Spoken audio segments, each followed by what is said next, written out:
माँ की ममता। बिस्तर मर्ग पर जब बार बार मैं अपनी कोताहियों की उनसे मुआफ़ी तलब कर रहा था तो कहने लगी, मैं राज़ी हूँ बेटा, कहे को बार बार मुआफ़ी मांगता है।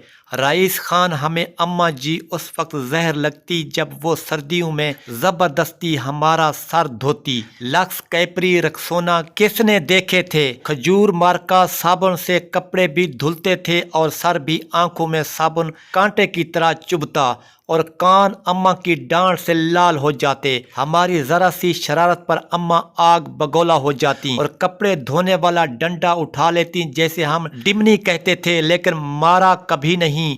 कभी ऐन वक्त पर दादी जान ने बचा लिया, कभी बाबा ने और कभी हम ही भाग लिए गांव की रौनकों से दूर। ऐन फसलों के बीच हमारा डेरा था। डेरे से पगडंडियों पकड़कर गांव जाना अम्मा का सबसे बड़ा शॉपिंग टूर हुआ करता था और इस टूर से महरूम रह जाना हमारी सबसे बड़ी बदनसीबी। अगर कभी अम्मा अकेले गांव चली जाती तो वापसी पर हमें मरुंडे से बहलाने की कोशिश करती। हम पहले तो नन्हे हाथों से अम्मा जी को मारने, उनका दुपट्टा खींचते, फिर उनकी गोद में सर रखकर मुंह फाड़ फाड़ कर रोते।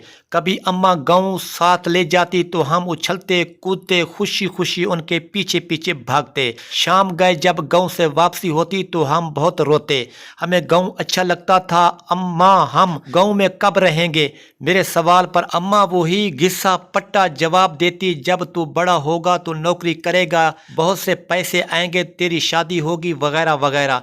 यूं हम माँ बेटा बातें करते करते तारीख डेरे पर आन पहुंचे। मुझे याद है गांव में बाबा इसहाक के यहाँ शादी का जश्न था।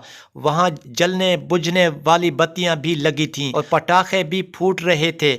मैंने माँ की बहुत मिन्नत की कि रात इधर ही ठहर जाएं, लेकिन वो नहीं मानी। जब मैंने माँ जी के पीछे रोता रोता गांव से वापस आ रहा था तो नियत में फतूर आ गया और चुपके से वापस गांव लौट गया। शाम का वक्त था। माँ को बहुत देर बाद मेरी गुमशुदगी का अंदाजा हुआ। वो पागलों की तरह रात के अंधेरे में खेतों में आवाजें लगाती और डेरे से लेकर गांव तक हर कोने में लालटीन लटका कर झांकती रही। रात गए जब मैं शादी वाले घर से बाजियाब हुआ तो वो शेरनी की तरह मुझ पर हमला आवर हुई। इस रात अगर गांव की औरतें मुझे न बचाती तो अम्मा मुझे मार ही डालती। एक बार अब्बू जी अपने पीर साहब को मिलने खुशाब गए हुए थे। मैं उस वक्त 6-7 साल का था।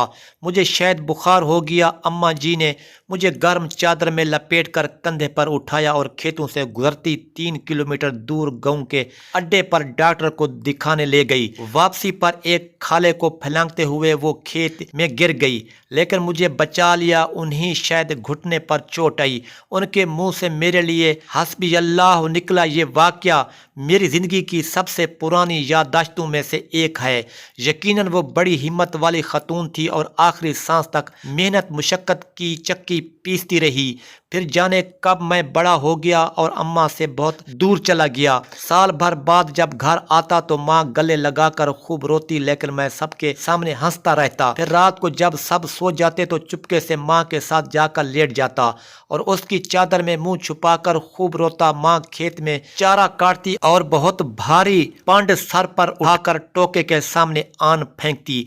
कभी कभी खुद ही टोके में चारा डालती और खुद ही टोका चलाती। जब मैं घर होता तो मकदूर फिर उनका हाथ बटाता। जब मैं टोका चलाते चलाते थक जाता तो वो सरगोशी में पूछती, बात करूं तुम्हारी फलां घर में। वो जानती थी कि मैं पैदाइशी आशिक हूं और ऐसी बातों से मेरी बैटरी फुल चार्ज हो जाती है। फिर हमने गांव में घर बना लिया और माँ ने अपनी पसंद से मेरी शादी कर दी। मैं फैमिली लेकर शहर चला आया और माँ ने गांव में अपनी अलग दुनिया बसा ली। वो मेरे पहले बेटे की पैदाइश पर शहर में आई। मैंने उन्हें समंदर की सैर भी कराई। क्लिफ्टन के सहल पर चाय पीते हुए उन्होंने कहा, इस समंदर से तो हमारे डेरे का छप्पड़ ज्यादा खूबसूरत लगता है। माँ बीमार हुई तो मैं छुट्टी पर ही था। उन्हें कई दिन तक बस को पान खिलाकर समझाता रहा कि मामूली पेट का दर्द है, जल्द अफाका हो जाएगा। फिर दर्द बढ़ा तो शहर के बड़े अस्पताल ले गया, जहाँ डॉक्टर ने बताया कि जिगर का कैंसर आखिरी स्टेज पर है।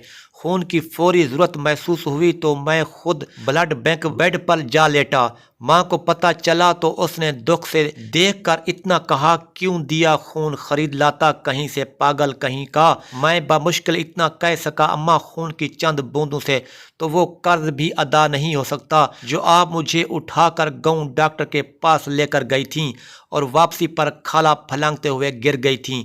वो खिलखिलाकर हंसी तो मैंने कहा, अम्मा मुझे माफ़ कर देना, मैं तेरी खिदमत ना कर सका। मेरा ख्याल है कि मैंने शायद ही अपनी माँ की खिदमत की होगी, वक्त ही नहीं मिला। लेकिन वो बहुत फराग दिल थी। बिस्तर मर्ग पर जब बार बार मैं अपनी कोताहियों की उनसे मुआफ़ी तलब कर रहा था तो कहने लगी, मैं राज़ी हूँ बेटा, काहे को बार बार मुआफ़ी मांगता है। माँ ने मेरे सामने दम तोड़ा लेकिन मैं रोया नहीं। दूसरे दिन सर भारी होने लगा तो कब्रिस्तान चला गया और कब्र पर बैठकर मुंह फाड़ कर रोया। माँ से बिछड़े मुद्दत हो गई। अब तो यकीन भी नहीं आता कि माँ कभी इस दुनिया में थी भी कि नहीं। आज बैतुल्ला का तवाफ करते हुए पठानों और सूडानियों के हाथों फुटबॉल बनता बनता जाने कैसे दीवार काबा से जा टकराया।